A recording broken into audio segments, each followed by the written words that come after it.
మహానీస్ వంశీ గురించి అందరికీ తెలుసు. వంశీ గారు పక్కన కూర్చుంటారు, అటు పక్క రాజుగారు కూర్చుంటారు. వంశీ గారు ఏది చెప్తే రాజుగారు అది దానికి తల ఊపాలి.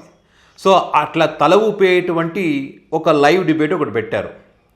ఈ లైవ్ డిబేట్లో వాళ్ళు బుక్ అవుతూ టీడీపీ పార్టీని కూడా బుక్ చేశారు. సో ఈ ఎపిసోడ్ పైన కేసు పెడితే దూల తీరిపోతుందనేటువంటి అభిప్రాయాలు వ్యక్తమవుతూ ఉన్నాయి. ఏటా ఎపిసోడు మన లైవ్లో ఏం మాట్లాడారన్న దానికి సంబంధించి వీడియోలు మనం డిస్కస్ చేద్దాం. ఇక్కడ కర్ణుడి సావుకి కారణాలు అనేకమని చెప్పి టీడీపీ పార్టీ అంటే కూటమి ఇచ్చినటువంటి హామీలకు సంబంధించి పూర్తి స్థాయిలో అమలు చేయలేక ప్రజల నుంచి వ్యతిరేకతను మూటగట్టుకున్నటువంటి మాట వాస్తవం. సో ఆ తలనొప్పులతో టీడీపీ పార్టీ ఉంటే ఆ పార్టీలో ఉన్నటువంటి ఎమ్మెల్యేలు, ఎంపీలు, మంత్రులు వీళ్ళందరూ కూడా వాళ్ళ జోబులు నింపుకునేటువంటి సంపద సృష్టించుకునేటువంటి ఆ కార్యక్రమానికి సంబంధించి ఒకరి మీద ఒకరు నిందలు వేసుకుంటూ, ఒకరి మీద ఒకరు అవినీతి ఆరోపణలు చేసుకుంటూ, నీ శాఖలో నేను దూరితే ఎట్లా ఉంటుందో చూపించమంటావా అని ఒకరు, నా శాఖలో దూరితే బాగుండదని ఇంకొకరు, ఇట్లా వాళ్ళ అవినీతి కార్యక్రమాలకు సంబంధించి వాళ్ళే బయట పెట్టుకున్నటువంటి పరిస్థితుల్లో ఆ తలనొప్పులతో పాటు మరి చంద్రబాబు గారికి డ్యామేజ్ జరిగితే ఆ డ్యామేజ్ని కంట్రోల్ చేసేటువంటి ఒక వర్గం మీడియా అనేది చెప్తారో TV5, ABN, మహాన్యూస్, వీళ్ళు కూడా టీడీపీ పార్టీకి తలనొప్పిగా మారినటువంటి పరిస్థితి. ఈ మధ్యకాలంలో ఎపిసోడ్లు ఏవైనా చూడండి మీరు, పెద్ద తలనొప్పిగా మారాయి. వాళ్ళు బుక్ అవుతూ టీడీపీ పార్టీలో బుక్ చేస్తూ ఉన్నారు. సో ఇప్పుడు ఏదైతే ఈ 4-5 రోజులుగా తిరువూరు నియోజకవర్గ ఎమ్మెల్యే కొలికిపూడి శ్రీనివాస్ ఎపిసోడ్ కానీ, విజయవాడ ఎంపీ కేసిన చిన్న ఎపిసోడ్కి సంబంధించి కానీ నేను 5 కోట్లు ఇచ్చాను, బ్యాంక్ స్టేట్మెంట్స్ ఇవ్వని చెప్పి మరి ఫేస్బుక్ వేదికగా పోస్ట్ పెట్టాడు కొలికిపూడి శ్రీనివాసరావు. ఇదే కాకుండా ABN ఛానల్లో ఒక డిబేట్ పెడితే వెంకటకృష్ణ గారి ముఖం మొత్తం వాడిపోయింది పాపం. ఎందుకంటే ఇక్కడ కొలికిపూడి చెప్పినట్టు నేను దళితుని కాబట్టి నన్ను తొక్కేస్తున్నారనేది అయితే అంటున్నారో ఆ మీడియా కూడా అదే రకంగా చేస్తూ ఉంది. ఒకప్పుడు కొలికిపూడి శ్రీనివాసరావు అంబేద్కర్ అయ్యాడు, దేవుడు అయ్యాడు జగన్ తిట్టినప్పుడు.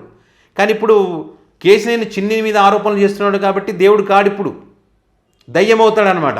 సో ఆ రకంగా అనేక ఆరోపణలు చేసినప్పుడు మరి వెంకటకృష్ణ గారు కవర్ చేసేటువంటి ప్రయత్నం చేస్తే మరి అది కొలికిపూడి శ్రీనివాసరావు ఆగలేదు, మొత్తం చిట్టా మొత్తం విప్పి బయట పెట్టాడు. పెద్ద ఎత్తున పార్టీకి డ్యామేజ్, ఈ ఎమ్మెల్యేలు, ఎంపీలు కొట్టాడుకోవడమే సరిపోయింది. వాళ్ళ ABN సాక్షిగా నిజాలు బయటకు వచ్చినాయి, వెంకటకృష్ణ ముఖం వాడిపోయింది అనేటువంటి అభిప్రాయాలు వ్యక్తమైనాయి. ఇప్పుడు అదే పని మళ్ళీ మహాన్యూస్ కూడా చేసింది. ఏ రకంగా చేసిందో ఒకసారి చూడండి. నేను ఎంపీకి 5 కోట్లు ఇచ్చాను అని చెప్పని ఆయన ఏదో ఆధారాలు చెప్తున్నారు. ఇచ్చి ఉండవచ్చు. ఎందుకనంటే తిరువూరు కాన్స్టిట్యున్సీకి 30 కోట్లు 35 కోట్లు ఖర్చు అయినట్లుంది. 5 కోట్ల రూపాయలు కొలికిపూడి శ్రీనివాస్ గారు ఇస్తే మిగిలినటువంటి 25-30 కోట్ల రూపాయలు ఎంపీ కేసీఆర్ చిన్ని పెట్టుకున్నారు. ఇది ట్రూ. విన్నారుగా, ఇది ట్రూ. ఇచ్చి ఉండవచ్చు.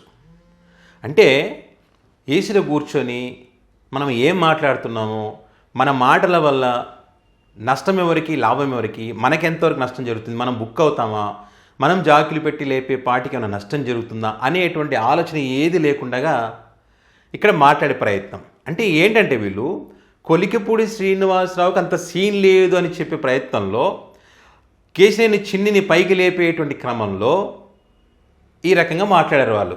ఈ ఎపిసోడ్ చూసిన తర్వాత చాలామంది ఎందుకు ఈ అంశం పైన కేసు వేయకూడదని.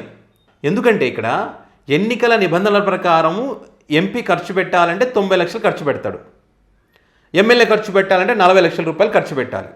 ఆ రకంగా ఖర్చు పెట్టేటువంటి నిబంధన ఉన్నటువంటి క్రమంలో మరి వీళ్ళు ఇక్కడ 35 కోట్లు ఖర్చు పెట్టారని చెప్తా ఉన్నారు. ఇది ట్రూ, ఇచ్చి ఉండవచ్చు అని చెప్తా ఉన్నాడు. దీన్ని బేస్ చేసుకొని కేసు పెట్టాలి, ఎన్నికల కమిషన్ విచారణ చేయాలి, మరి తప్పుడు డాక్యుమెంట్స్ అప్పుడు ఇచ్చి ఉండవచ్చు ఖర్చులకు సంబంధించి. సో మొత్తం బయటికి తీయాలనేటువంటి అభిప్రాయాలు ఎక్కువ అవుతున్నాయి. చాలా సీరియస్గా తీసుకోవాలని చెప్పి ప్రజాస్వామ్యాన్ని అందరూ కలిసి కూని చేస్తున్నారు, కుక్కలు చింపిన విస్తరణ చేస్తూ ఉన్నారు. వీళ్ళకి 164 సీట్లు ఇస్తే అంటే మీరు అనుకోవచ్చు ఎన్నికల నిబంధనల ప్రకారం ఖర్చు పెడుతున్నారా దేశం మొత్తం, లేదు కదా, ఎక్కువనే ఖర్చు పెడతారు కదా అంటే. కానీ ఇక్కడ ప్రజలు చూస్తుండగా ఎంపీ కేసినేని చిన్ని 30 కోట్లు ఖర్చు పెట్టాడు, ఇది ట్రూ అని చెప్పారు కాబట్టి దీన్ని బేస్ చేసుకొని కేసు పెట్టవచ్చు. పెడితే చర్యలు తీసుకుంటారా, శిక్ష పడుతుందంటే పడుతుంది. 2019లో మహారాష్ట్రలో ఒక ఎమ్మెల్యేకి సంబంధించి, నాకు ఎమ్మెల్యే పేరు గుర్తులేదు, ఆ ఎమ్మెల్యేకి సంబంధించి సేమ్ ఇదే రకమైనటువంటి ఇష్యూ. మరి ఆ పదవి పోయింది, ఇక్కడ కూడా పదవి పోయే ఛాన్స్ ఉంది. ఇట్లా అతి తెలివి ప్రదర్శిస్తే ఎట్లుంటుందంటే ఇట్లనే ఉంటుంది చూడండి. వాళ్ళు బుక్ అయ్యారు, వాళ్ళ పార్టీని బుక్ చేసుకున్నారు. దీని మీద ఎవరైనా కేసు పెట్టి విచారణ జరిగితే కనుక ఖచ్చితంగా టీడీపీ పార్టీకి నష్టము. ఆ టీడీపీ పార్టీలు అనుకుంటారు మా కొంప ముంచావు కదా నాయన, నీ డిబేట్లకు సల్లగా ఉండా అని చెప్పి ఖచ్చితంగా అంటారు. విచారణ చేయడానికి టైం పడుతుంది అనుకోండి కోర్టుల్లో, కానీ ప్రజా కోర్టు ఒకటి ఉంటుంది కదా, అందులో తీర్పులతో 5 ఏళ్ళకి ఒకసారి వచ్చేస్తాయి. కాబట్టి ఎంతైనా డ్యామేజ్ అవుతుంది. అయితే ఇక్కడ తిరువూరు నియోజకవర్గానికి సంబంధించి కొలికపూడి శ్రీనివాసరావు ఏవైతే కామెంట్ చేశాడో విజయవాడ ఎంపీ పైన, మరి వైఎస్ఆర్ కాంగ్రెస్ పార్టీ తిరువూరు నియోజకవర్గంలో ఉన్నటువంటి ఇన్ఛార్జీలు కానీ ఆ లీడర్లు కానీ ఈ అంశానికి సంబంధించి ప్రజల్లోకి బలంగా తీసుకుపోవాలి. ఒక జగన్మోహన్ రెడ్డి ప్రెస్ మీట్ పెట్టాలి, చెప్పాలంటే రాష్ట్రానికి సంబంధించినటువంటి అంశాలు చెప్తారు కానీ ప్రతి నియోజకవర్గానికి సంబంధించిన అంశాలు చెప్పరు కదా. సో ఆ నియోజకవర్గంలో మీరు ప్రజల్లోకి తిరిగి ప్రజలకు సమస్యలు, వీళ్ళ యొక్క అవినీతి అక్రమాలను వివరిస్తే మళ్ళీ రేపు మీకు గెలవడానికి ఛాన్స్ ఉంటుంది.